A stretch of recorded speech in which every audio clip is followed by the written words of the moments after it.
Namaste. I am Sanjay Dikshit and you are watching the Jaipur Dialogues. And today I have a very, very special guest for you. And he is going to talk about, you guessed right, temples. And who that can be? The one and only Praveen Mohan. Welcome, Praveenji. Welcome Thank to the you for Jaipur having, Dialogues. thank you for having me, sir. So I just wanted to know what evoked your interest in the temples and the temple architecture and the temple stories and the carvings? I grew up watching, you know, um, I grew up in temples. I spent a lot of time in temples. And as a child, I used to walk around all these carvings and statues, talking to them. I saw, Oh, yeah. Because the temples usually in Tamil Nadu, the temples usually closed around 12 o'clock in the noon, and then they reopen the temples around 5 o'clock in the evening. But I was actually locked inside the temples because I would be inside the temple and they would lock it outside. So I spent a long time looking at each and every statue and the carvings, and also observed the people, how they prayed to each statue. And every statue has its own little twist in it. In front of some statues, the devotees would clap. This statue is called Chandigeswara. In front of the 9 statues or Navagraha, they would circle around. In front of other statues, they would do different things. So I wanted to understand what was the meaning behind them. So I spent a lot of my childhood thinking about the temples, the statues, and the meaning behind them. So eventually, I guess, when I grew up, I realized that, okay, let me try to find out what I really can. Is this just a meaningless set of rituals, as some people would like to say, or does it really have deep meaning, behind all these rituals and statues? okay. Then you went away to the United States for some time, and then right now you're full time into researching the temples, is it? Yeah. So I went to the US around 2001 and I was there for 15 years. So only in 2015, I came back. I mean, I started very slowly. I used to come back in the 2010. I will take a month off and I will say, let me go to Ellora Caves or let me go to Brihadiswara Temple. But as I looked more and more into these temples, I kind of became addicted to the temples. It's very hard because I was not myself when I went back to the US. So I started to go back to the US because I was there, but then I would keep thinking about the temples in India. So the next year I took 2 months off, the next year I took 3 months off, like that. So eventually it became time for me to just come back permanently to India, because the temples have some kind of a force that's going to pull you towards them. I mean, they have so many details that it has a magical effect on you. Quite right. And as you said, that a lot of people think that it's a place for doing meaningless rituals. So, what is the philosophy behind temple architecture? Today, if we say let's build a temple, mostly it's considered as almost as a place of business, right? They would find a location in a prime area. They would say, how many people worship Shiva? Let's put a Shiva statue there. And they will put a huge donation box, a hundi, in a prominent place. So it's treated as a business where people can come, basically pray to God and give their money away. This is the mindset that we have today. But when we look at ancient temples, we realize that something is not quite right. When we actually go into ancient temples, you see carvings and things that don't belong there. You see a bunch of different animals. You see people wrestling. You see people singing and dancing. You see carvings of a variety of things that don't belong there. So it turns out that we have a system, or we had an ancient system. When the builders were building the temples, they had something else in mind. When you look at the bottom of the temples, you will always find animals. And you will find many interesting details about animals. You will see a baby elephant drinking milk from its mother. This is not the sight that anybody could see in real life. So imagine if you're a 5-year-old child going into a temple. You would be this high, and then you would only look at those carvings. Okay. And what is a 5-year-old interested in? If you have a 5-year-old child, then that kid is only interested in watching Animal Planet, because the kids are naturally attracted to animals. So they put all the animal carvings for the kids at the bottom level. And then there is another level, which I say this is suitable for kids from 6 to 10-year-old. And then it only has dancing, singing, and all the fun activities like tug of war and all those interesting things. And above that you have science, like you will see sundials there, you will see various types of knots there. And between 15 to 20-year-old, you will see carvings about war. You will actually see war, politics, you'll see administration, you'll see how people are punished, you will see all those things. And above that level, you'll see, and this is what I say, this is suitable for age group between 20 and 25. You will see erotica. You'll see various forms of lovemaking. Only above this level, you start to see gods. Okay. Yes. Okay.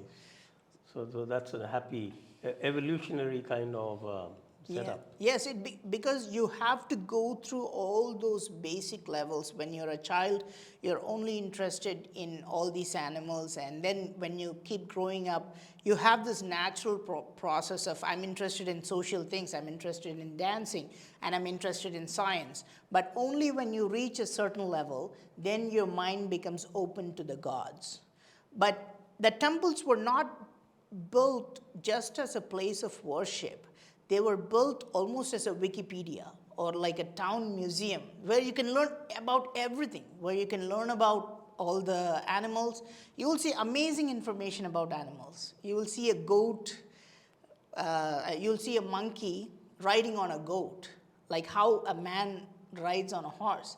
Actually, monkeys do that. Okay. Monkeys actually do this. If a monkey spots a goat, he'll just jump on the goat and go for some distance. We don't know this in real life, but this is carved in ancient temples. So the temples are a great source of all kinds of information. That's why we find everything in the temples. I think this is the purpose of every ancient temple, and this is why they're full of these rich carvings, you know. But the temples also are different in South India, what we call the Dravidian style, and what we have north of the Vindhyas, which is called the Nagara style. Yes. What is that difference? I think there are many such differences. Actually, largely depends on how they wanted to build it. Whenever they built a particular style, obviously every style would have had its own advantages and disadvantages. And then it also depends on the place, how the soil condition was. If the soil condition was suitable for a pyramid-like structure, they built a pyramid-like structure. If the soil was rather loose and it would not take a long pyramid-like structure, they built a flat structure. So it was more pragmatic than all these styles. And then they also combined the Dravida and Nagara. It's called the Vesara. You can see this in some parts where they combine both of them. And they tried to do many innovations in many types of architecture. We can see the monolithic architecture like the Kailasa temple. Kailasa temple. Yeah. That's a real wonder of the world, isn't Yes, it is. Absolutely. I myself have written a number of times about it, that Taj Mahal cannot lift a finger to it. Yeah. Yeah. That is the kind of monumental architecture it is. Talking about the temples and how the temples are laid out, there is also this alignment between the chakras and the way the temples are laid out uh, mm, from the place you enter and to the garbhagriha.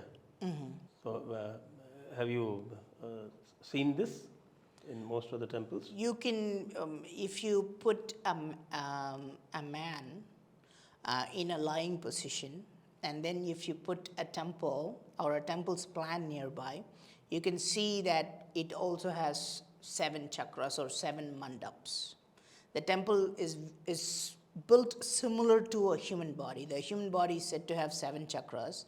And when you look at an ancient temple, I don't know if it's still used in the newer temples, but if you look at the ancient temple, you will see that there are mandaps matching those chakras.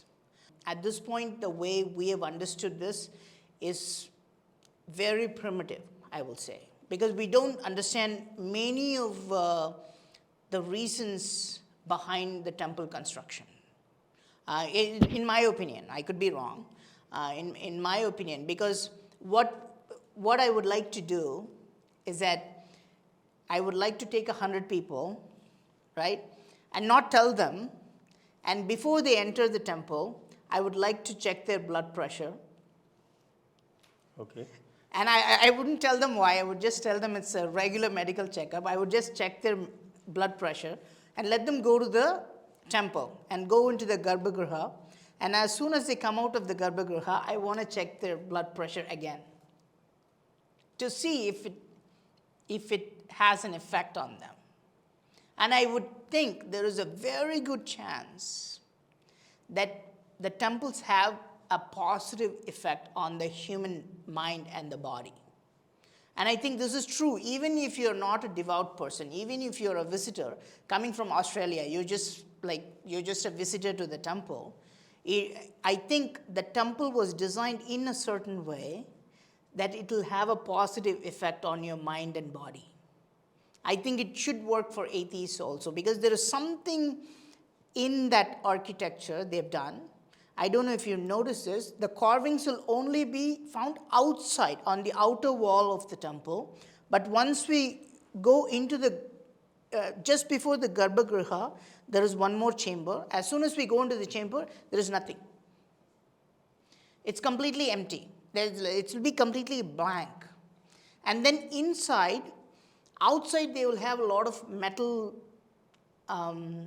statues and all that stuff, but inside you'll only have one very simple stone statue. And that stone statue will not be made of granite. It's not a regular granite statue. They make it out of a special stone. So I think there is some, I don't know if it's related to magnetism, I don't know what they were trying to do, but I think they were trying to heal us when we go to the temples. I think when we go to the temples, you can literally test this. You can have all sorts of negative emotions. You may want to fight with somebody, you're angry on somebody, but once you go to the temple, when you come back, you realize that you're coming out with a positive vibration. Yes, I was listening to a talk today by Swami Sarvapriyananda, and he was explaining something similar about the koshas, the 5 koshas. And he says that, okay, these are the sheets that you keep removing one sheet. You go to the Annamaya Kosh, then go deeper into Pranamaya Kosh, then into the mind, the Manomaya Kosh, and then you go to the Vijnanamaya Kosh, the intellect, then you go into the Anandamaya Kosh, the bliss, and then you go further, you find there's nothing. So I think you can relate it to this way, something like that. And what you said is very interesting also, because there is an evolution top to bottom, as you said, and there is an evolution from entry to the garbhagriha.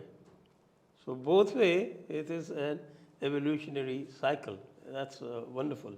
And also the temple, it represents the cosmic order, I guess, the rhythm, and the infinite life cycles, what we Yes. call the Kala Chakra. Yes. So all that comes into it.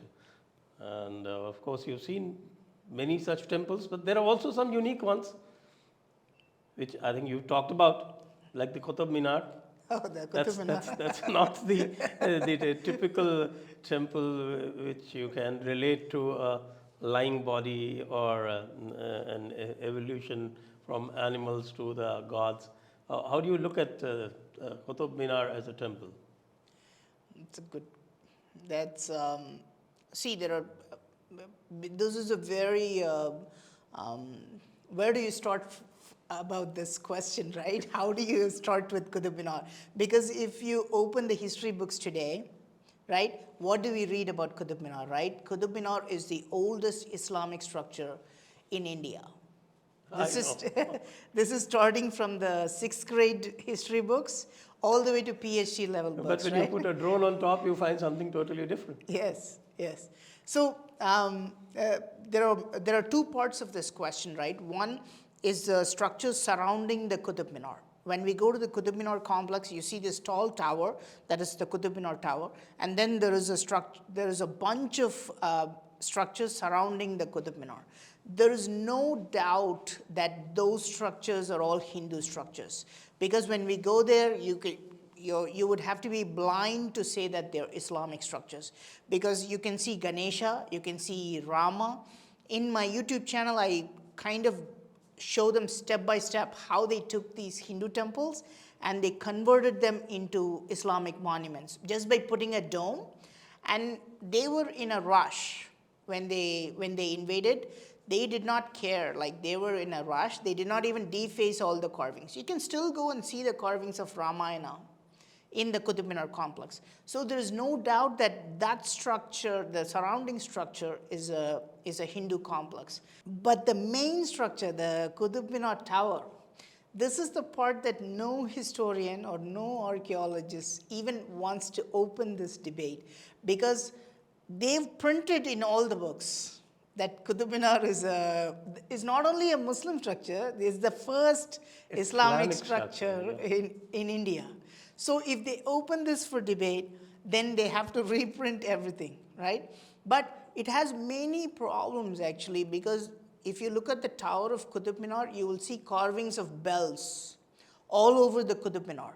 And bells are actually banned in Islam. Oh yeah. Yes. Bells are Satan's instrument. Yes, yes. According to Prophet Muhammad, he actually says bells are the instruments of Satan, so we cannot put bells. And then Qutub Minar was built by Qutbuddin Aibak, according to the books. But his name is not even written once anywhere in the structure. Okay, and then another important thing is Qutbuddin Aibak only ruled Delhi for 4 years. Exactly. And how could he build at that time, it was Asia's tallest tower. Right. He actually lived in Lahore. So how could he build Asia's tallest tower at that time? So when we raise these questions, sometimes historians be like, no, that's not how it's built. Qutub Minar was the first 1 or 2 stories was built by Qutbuddin, and then later the kings kept on building. But this is a stupid theory, in my opinion, because can we build a Qutub Minar on top of this building? No, because we have to start with the foundation, right? Exactly, When you build the world's tall or Asia's tallest tower, first you have to start with the foundation and then dig really deep. Otherwise, the structure will not be standing there. In my opinion, and I think most people are getting to really be aware of this. I mean, let's be honest, right? Why would they build a lot of Hindu structures around and then leave a space so invaders could come and build an Islamic structure in the middle? It makes no sense. It only makes sense that the entire complex was a Hindu structure. But if they allow us to go inside, because now it's completely locked. If they allow us to go inside Qutub Minar and then use drone and examine inside Qutub Minar, I think we can prove this beyond any doubt, that Qutub Minar is also a Hindu structure. Also, the drones that have flown over it and they have brought a lot of pictures which are there available, even on Google, I've seen. Even I did a show on Qutb Minar. That looks like a sundial from the top. Oh. Why would an Islamic structure be designed like a sundial? They, in any case, they treat time as a linear quantity, and they think that time is finite. So they are not going to design it like that. And I haven't seen a single Islamic structure which has got done sundial. Moreover, there is also this theory that says that the entrance to the Qutb Minar is aligned north-south. How can that be in an Islamic structure? Yes. I think they're very particular about the facing north, entrance. It's always, I think it's always on the eastern side, and Yes. the wall is facing ultimately the west side, Kaaba facing wall. Yes. So that's another point. And you've also investigated Taj Mahal, haven't you? Yes. We were, I mean, of course, a lot of, because they're making some changes now. After a bunch of videos came out, there are some, Taj Mahal is full of mysteries. Taj Mahal, where do you start with Taj Mahal? Taj Mahal has an underground area, and I think it has dual underground areas. There were some people who went through, they were just taking a boat in the river Yamuna, and they spotted some entrances in the basement, and they took pictures of this. I think this was an American engineer who did this maybe 30 years ago. And then they immediately kind of laid the bricks and closed that structure. We can still see the pictures of those things. Taj Mahal is a very, and there is a book, what's that? I think the name of the book is called Badshah Nama. Yeah. This text talks about how Shah Jahan actually starts. And then it's clearly said that there was once a structure in that place. And this structure was built by Maharaja of... Jai Singh. Yes. And it's very clear. So there must have been something underneath. Now they're trying to open it. I haven't checked the developments of this, but I'm sure, it probably has many hidden structures underneath. Quite right.